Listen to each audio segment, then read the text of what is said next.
част от малките и големи артисти, певци и танцори на детско-юношеска студия за сценични изкуства Алегра. И днес ще ви заведем на виртуална разходка в света на изкуствата, които изучаваме. Аз съм Василена, Дея, Фрида, Сияна, Ивайла, Нора, Мария, Габриела, Валерия, Биляна, Дивна, Николай, Боромир, Виктор. Още от зората на цивилизациите хората са танцували, пеели и свирили на музикални инструменти. Използвали са езика на тялото, жестовете и мимиката, за да общуват помежду си. Този начин на изразяване се развива и прераства в изразителна пластика, която отразява техните настроения или чувства и разказва истории от живота им. Нека обърнем внимание на факта, че музиката е неразривно свързана с танца. Кога и как е възникнала тя, можем само да предполагаме. Може би някой първобитен човек е духнал в куха кост и е предизвикал звук? Или пък се е вслушал в ритъма на каменната си брадва, докато е отсичал дърва? Никой не знае. Но по запазените скални рисунки разбираме, че древните хора са пеели и танцували по време на погребения, по време на война и когато са се молили на божествата за дъжд и богата реколта.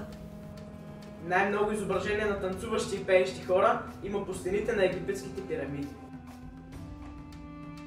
Да, именно. Древен Египет е едно от местата, от които историците черпят най-много информация, за да видят какъв е бил живота на хората от древността.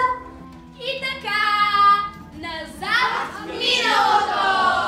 Дестинация Древен Египет! Напред!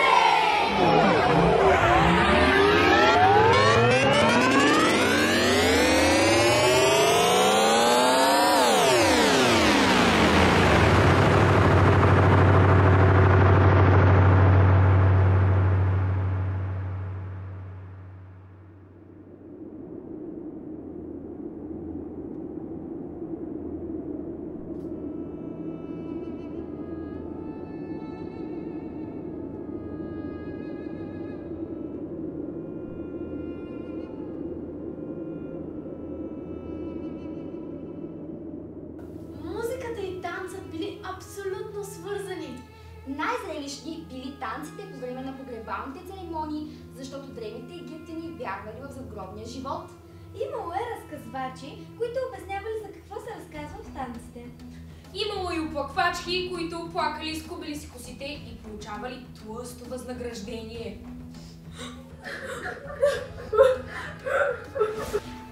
Цяла група танцори изпълнявали сложни акробатични номера.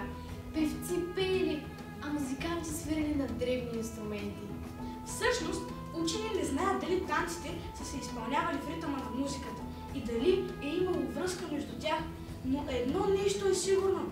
Египтяните са били невероятни танцори, музиканти, певци и гимнастици. А освен това и изумителни строители, а също и художници. Вижте стенописите само.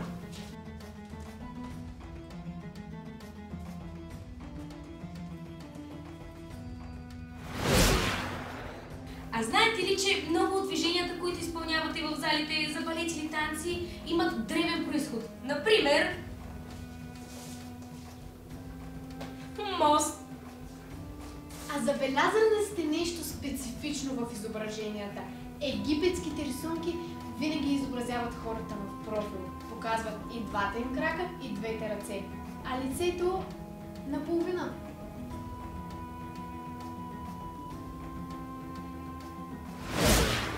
За културата на Древен Египет са изписани тонове книги и тонове енциклопедии. Но най-важното е да знаете, че изкуствата са се развивали паралелно и са били взаимно свързани още от древността. Това беше всичко от нас. Гледайте ни отново, за да разберете повече за...